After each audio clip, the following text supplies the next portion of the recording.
You've mentioned that there are two non-negotiable factors to achieving virality. Uh, at what point did you decide to build your entire playbook around the first 3 seconds and the share button? And that might be the first 6 seconds, but I'm not sure what's really more important. Great question. Well, we aim for 6, but you can't get to 6 if you don't have 3 seconds first. There's two non-negotiables when it comes to mastering a hook. There's plenty of other things that you should do too, but the first non-negotiables are making the audience feel an emotion. If you don't stop them and compel an emotion, everybody knows this, right? But truly, if you don't make your audience feel something immediately, you're not gonna have a shot on getting to educate them on whatever your goals are. So it's that and a curiosity gap. If you don't have a curiosity gap and a reason for them to keep watching, if your first sentence is a payoff and it's just a really strong, bold sentence, there's no curiosity gap to keep me watching. And watch time is the biggest factor in how quickly you're gonna grow an audience. Now, when you think about the curiosity gap, a previous guest had explained that the simplest way to think about this was a question.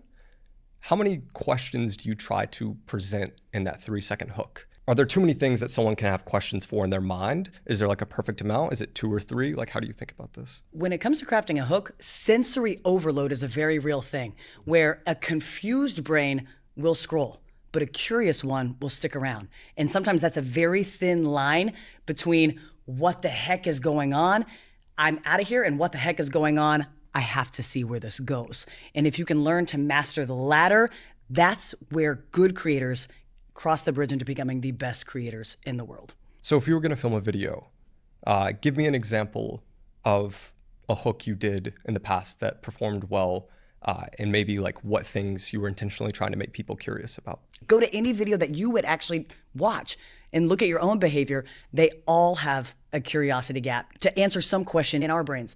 You and I could watch the exact same video and maybe the question is different for me than it is for you. If I'm taking a rack of ribs and I'm putting it on the engine of a car, that's gonna raise a question of, will that cook? Is that leaking onto the engine? Is this sanitary? These are all different questions that we're asking, but it's very clear what is happening. We're not confused about what's happening, but we are curious about where this is gonna go. If I'm doing a talking head educational video about the best real estate to buy in Key West, and then I don't say what everybody thinks I'm going to say, and I actually contrast that completely, we might feel a little combative, especially if we live in Florida, right? So you want to press on people's sensibilities that they're not even aware of. If I'm putting salmon in a dishwasher, to make a really weird example, people are going to have feelings about that they didn't even know they had, right? And so you just want to create probably as many questions as possible, but while maintaining clarity. Because if you don't maintain clarity, just like it is with any offer, then you're not going to hold that audience to stick around. Would you say like less is better, or like that salmon dishwasher video?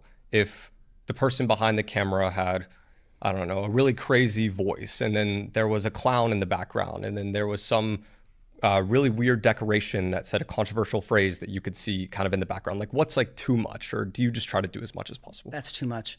That'd be sensory overload because I don't know what I'm supposed to pay attention to. So if you have a really interesting visual and text on screen and a circle and a clown in the background, I don't know what I'm supposed to look at as the viewer.